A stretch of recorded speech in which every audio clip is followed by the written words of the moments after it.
At my wedding reception, I saw my mother-in-law slip something into my glass when no one was watching. She thought I'd drink it, but I switched our glasses, and when she raised the toast, I smiled. That's when the real wedding drama began. The mirror behind the bar caught it all. I was adjusting my tie, trying to calm my nerves before the toasts, when I saw her reflection. My brand new mother-in-law, Linda Henderson, in her perfectly tailored cream dress, standing at the bar with her champagne flute. Nothing unusual about that, except for the small glass vial she pulled from her clutch. She glanced around, once, twice. Then her manicured fingers tilted the vial over my glass, the one with the little gold card that said groom in Sarah's careful handwriting. Clear liquid, 3 drops, maybe 4, gone in 2 seconds. She slipped the vial back into her clutch, grabbed her own glass, and walked away smiling, waving at Aunt Carol, laughing at something my Uncle Pete said, like she hadn't just committed a felony at her daughter's wedding reception. My heart was hammering so hard I could hear it over the string quartet. I'd known Linda Henderson for exactly 2 years, 3 months, and 16 days. Sarah and I met at a marketing conference in Denver, one of those soulless hotel ballrooms where everyone pretends to care about synergistic brand optimization. She was presenting on social media analytics. I was half asleep in the back row until she made a joke about influencer culture that actually landed. We got coffee after, then dinner. Then I drove 6 hours every weekend for 4 months just to see her. Her mother seemed fine at first, polite, a little formal. She taught high school English for 30 years before retiring, and she had that teacher energy, the kind that makes you sit up straighter and check your grammar. Her father, Robert, was a dentist, quiet guy, collected model trains in the basement, normal people, normal family, until 6 months ago when I proposed. Sarah said yes immediately, cried, called her parents from the restaurant parking lot. I heard Linda's voice through the phone speaker, cold, clipped. Well, that's sudden. Sarah's smile faltered. Mom, we've been together almost 2 years. I just think you should take time to really think about this. I have thought about it. Sweetheart, you barely know him. I watched Sarah's face change. That look people get when someone they love says something that lands wrong. I know him better than you do, apparently. The call ended 30 seconds later. The next few months were a slow-motion disaster. Linda fought us on everything. The venue, the date, the guest list. June weddings are so common, she said at our first planning dinner. We like June, Sarah replied. And the Riverside Inn? It's so rustic. We think it's charming. Well, Linda smiled, the kind of smile that doesn't reach the eyes. It's your wedding. But it wasn't just criticism. It was sabotage. She accidentally sent the invitations to the printer with the wrong date, told Sarah's bridesmaids the dress fittings were canceled, called the caterer, and tried to change the menu to fish, even though Sarah's allergic to shellfish. Every time, she played innocent. Oh my goodness, I must have misheard, with that teacher voice, that I'm disappointed in you voice. 3 weeks before the wedding, Sarah and I were picking up her dress when she got a call. Just think about what you're doing, Linda said. I could hear her through the phone. It's not too late to postpone. Mom, we're not postponing. I'm just saying, marriage is hard, and you're so young. I'm 28. Exactly. You have your whole life ahead of you. Why rush into... Sarah hung up. Her hands were shaking. She thinks you're not good enough, she said quietly. I know. She actually said that last week. She said, he's not from our kind of family. My parents are both nurses. We lived in a 3-bedroom ranch. I went to state school on partial scholarship. The Hendersons had money. Not rich, but country club memberships and European vacations and a lake house in Wisconsin. She'll get over it, I said. Sarah looked at me. What if she doesn't? She didn't. The morning of the wedding, Linda showed up at the venue early. I was in the groom's suite with my best man, Marcus, when I heard her voice in the hallway. I need to speak with the event coordinator. Ma'am, we're just setting up. I'm the mother of the bride. This is important. I cracked the door. Linda was standing there in her robe and curlers, clutching a binder. The seating chart is wrong, she said. My sister needs to be at table 4, not table 7. The coordinator, a tired woman named Beth, who'd been setting up since 5 a.m., flipped through her clipboard. We finalized the chart 2 weeks ago based on your daughter's... I don't care what my daughter said. I'm telling you what needs to happen. Marcus whistled low. Dude, your mother-in-law is intense. She tried to get Sarah to cancel, I said. Seriously? Seriously. Why? I shrugged. I'm not good enough, apparently. You're a senior analyst at a Fortune 500 company. Yeah, but my dad's not a dentist. Marcus laughed, then stopped. Wait, you think she'd actually try to ruin the wedding? I think she'd love to ruin the wedding. He looked at me. You're paranoid. Maybe. But 3 hours later,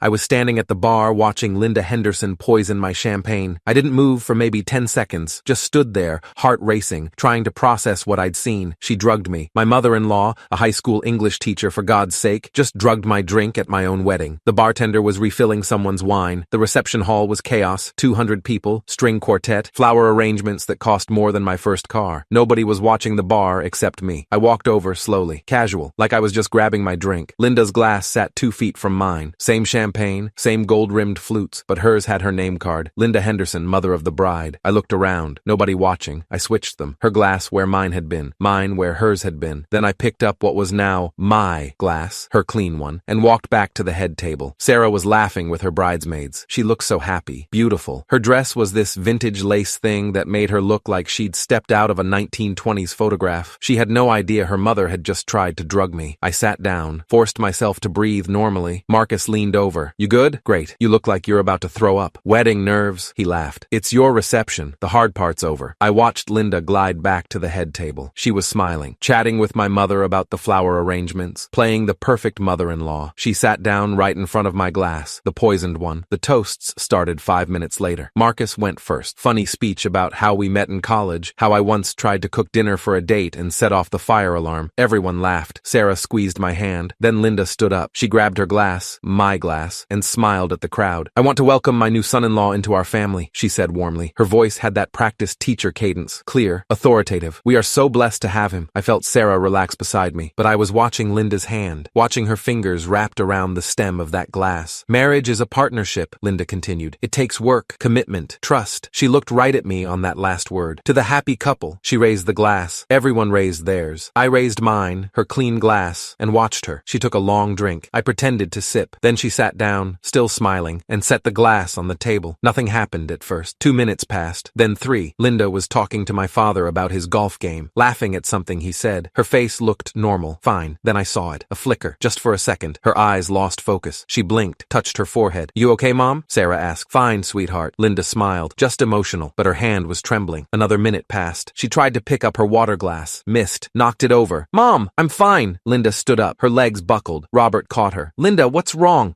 Her words were slurring. I don't feel. She collapsed into her chair, face pale, eyes unfocused. The reception hall went silent. Someone call 911, Robert shouted. Chaos erupted, guests crowding around, Sarah crying, Marcus pulling out his phone. I stood up slowly and walked to the bar. The bartender was panicking. I don't know what happened. I swear, all I served was champagne. She had more than champagne, I said quietly. I pulled out my phone and took a photo of both glasses, the placement, the name cards. Then I walked back to Linda's purse, sitting on her chair, and opened it. Sarah was kneeling next to her mother. Mom, can you hear me? Linda's eyes rolled back. I found the vial in the side pocket of the clutch. Small, glass, still had maybe a drop of liquid in the bottom. I slipped it into my pocket. The paramedics arrived in 4 minutes. Detective-level response time. The Riverside Inn was only 2 miles from the hospital. They loaded Linda onto a stretcher while Robert held her hand. She was barely conscious, mumbling incoherently. What did she ingest? One of the paramedics asked. I pulled out the vial. Whatever this is, I think she put it in my drink, then accidentally drank it herself. The paramedic's eyes went wide. You think? I watched her do it. Then I switched our glasses. Sarah spun around. What? Your mother tried to drug me. That's insane. I saw her at the bar. She pulled this out of her purse and poured it into my champagne. Why would she? Because she didn't want you to marry me. The paramedic was examining the vial. This is a benzodiazepine, midazolam maybe. Strong sedative. This amount could cause respiratory depression. Respiratory depression. My hands were shaking. She'd tried to make me stop breathing. The police showed up 8 minutes later. Officer James Cardona,